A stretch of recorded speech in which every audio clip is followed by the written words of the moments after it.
সাথে দাঁড়ানো বিধানসভার ভিতরে এবং বাইরে, এরই নাম হলো বিরোধী দল নেতা।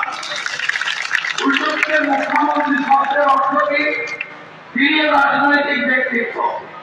গণতন্ত্রে 51 মানে 100, 49 মানে 0।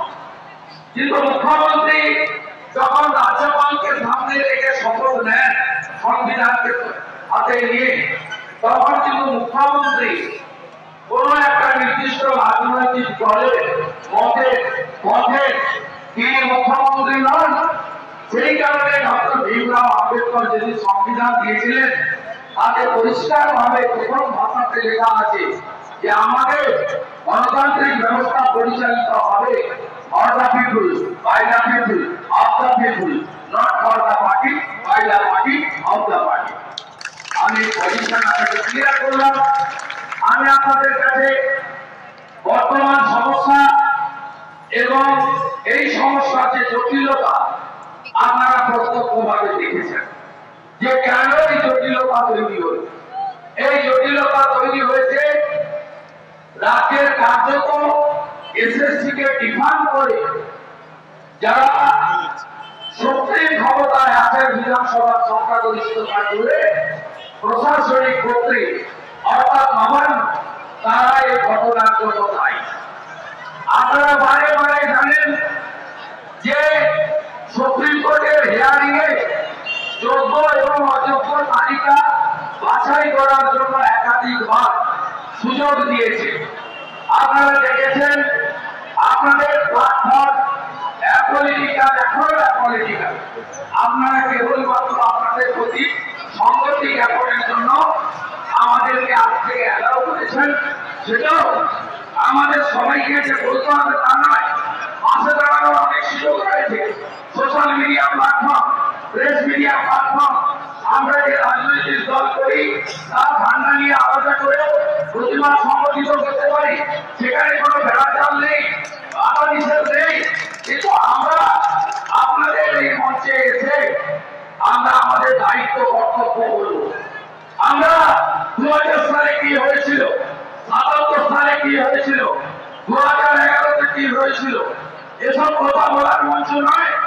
আমরা কখনোই এই সমস্যার বাইরে গিয়ে উত্তরপ্রদেশের কথা, গুজরাটের কথা এখান থেকে তুলে ধরবো বা কেরালার কথা তুলে ধরবো, এটাও কাম্য নয়।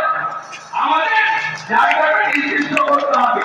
লড়াইটা একটাই, আপনাদের যে যোগ্য বক্তব্য, যে সুচিন্তিত বক্তব্য, তাকে দাবি আদায় করা এবং বর্তমান যে পরিস্থিতিতে গেছে তাতে ব্যাপক গণ আন্দোলন এবং সামগ্রিকভাবে আমাদের যোগ্য বঞ্চিত শিক্ষক শিক্ষিকা শিক্ষাকর্মী শুধু নয়, আপামর জনগণ, রাজনৈতিক ভিন্নতা থাকতে পারে, মত পথের পার্থক্য থাকতে পারে। তা আমরা যদি মনে করি যে অন্যায় হচ্ছে, অন্যায় করা হচ্ছে এবং আপনাদের দাবির যৌক্তিকতা আছে, তাহলে আমরা ভোট চাই, ভোট দাও, ভেঙে দাও, ঘুরিয়ে দাও, এসব কথা না বলে আপনাদের নির্দিষ্ট দাবিকে সমর্থন করব এবং এখানকার যারা আয়োজক ব্যবস্থাপক, যারা পরিচালক, তারা যে যে ধরনের সাহায্য যার যার কাছ থেকে চাইবেন, আমরা যদি প্রকৃতপক্ষে আপনাদের দাবিকে সমর্থন করি, সংগতি জ্ঞাপন করি, তাহলে আমরাও সেই সহযোগিতা করে শুধু মুখে নয়, মন থেকে যদি আপনাদের সঙ্গে আছি, এটা ভবিষ্যতে প্রমাণ করবো। এটাই হোক আমাদের একমাত্র কারণ। আপনারা দেখেছেন যখন 7 তারিখে ডেট ছিল, সুপ্রিম কোর্টে 7ই জানুয়ারি, 30 ডিসেম্বর 15 জন এমএলএ নিয়ে আমি এসএসসি অফিসে এসেছিলাম। এসএসসি চেয়ারম্যান সিদ্ধার্থ মজুমদার, তিনি একটা ল্যাম্প পোস্ট, আপনারা জানেন আমি নিজে মন্ত্রী ছিলাম, আমি দেখেছি ভিতরে যে সবাই ল্যাম্প পোস্ট, একটাই পোস্ট, তার নাম মাননীয় মুখ্যমন্ত্রী, তিনি হচ্ছেন একমাত্র পোস্ট। সিদ্ধার্থ মজুমদার মহোদয় দেখা করলেন না। লিডার অফ অপোজিশন 15 জন রাজ্যের আইনসভার এমএলএর সঙ্গে দেখা করলেন না। আমরা সৌভাগ্যবান, সচিব দেখা করেছিলেন, আমরা রেকর্ড করেছি ভিডিও অডিও, আমরা পোস্ট করেছি। আমরা বলেছিলাম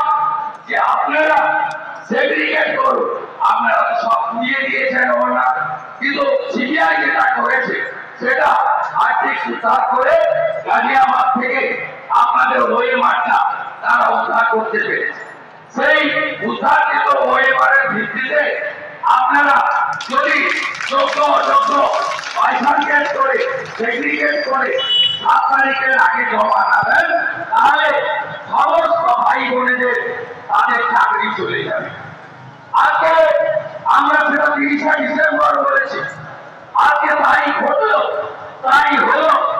এবং সরকার এসএসসির মাধ্যমে রিভিশন করেছিলেন, তাতে জটিলতা আরো বাড়ল। যারা গ্রুপ সি গ্রুপ ডি তাদের যারা হাজার হাজার কর্মসংস্থান পেয়েছেন, হ্যাঁ নিশ্চয়ই অযোগ্য কিছু আছে, কিন্তু অনেকেই শিক্ষক শিক্ষিকাদের মতো যোগ্য আছে, তাদের প্রতিও ইনজাস্টিস করা হয়ে গেল। তারপরে আমরা সিভিক ভলেন্টিয়ারদের মতো আমরা ভাষা দেখলাম সি এবং ডির ক্ষেত্রে।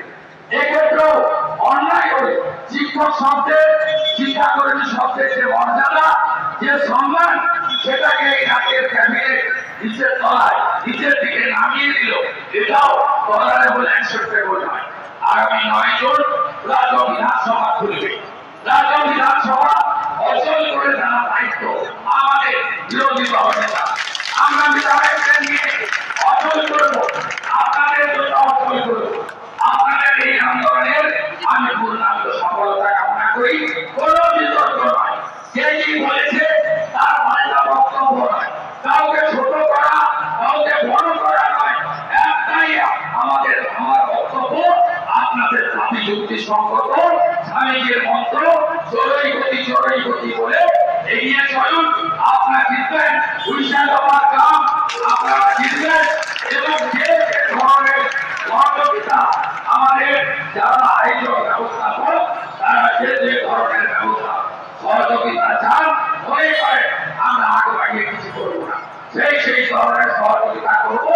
রাজনীতির সংকীর্ণতার উপরে উঠি।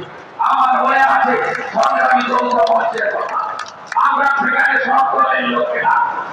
আমরা গেছি, অনেকবার হারিয়ে গেছি।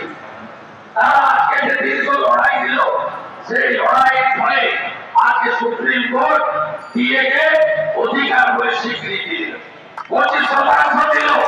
আজকে যদি সম্ভাবনা থাকে, লক্ষ্যে যদি অবিচল আপনারা থাকেন, আপনাদের মধ্যে যদি ক্ষুদ্র সংকীর্ণতা রাজনৈতিক দলাদলি প্রবেশ না করে, আমার বিশ্বাস আপনারা জিতবেন। দুটো শব্দ মাথায় রাখবেন। আমি আপনাদের বয়সে বড় দাদা হিসেবে বলছি, একটা হলো সহ্য, আর একটা হলো ধৈর্য। আমি আমার জীবনে এই দুটো শব্দ মেনে চলি এবং জয় অবশ্যই আপনাদের হাতের কাছে। সকলে ভালো থাকুন এবং বক্তব্য রাখতে হয়, যেহেতু আপনারা বেড়া তুলে দিয়েছেন, সবাই আসতে পারে, মাঝে মাঝেই আমি আসবো এবং একদিন রাত্রি যাপন করবো। আপনাদের বক্তব্য প্রত্যেকের রাখার দরকার নেই, প্রয়োজন নেই। সেজন্য আমি আজকেও নি, আপনারা বলার সুযোগ দিয়েছেন, আমি কৃতজ্ঞ। আপনাদের সঙ্গে আনকন্ডিশনাল আমি এবং আমার সাথীরা, আমার সমস্ত এমএলএরা থাকবে, এইটুকু কথা দিয়ে আপনাদের আন্দোলনে সফলতা কামনা করে এই যে গর্বকাল পুলিশ দেখিয়েছে তাকে ঠিক জানিয়ে এই মুখ্যমন্ত্রী লজ্জা, এই মুখ্যমন্ত্রী বাংলার লজ্জা, তাকেও ঘৃণা জানিয়ে আমি আমার কথা শেষ করলাম। সবাই খুব ভালো থাকবে।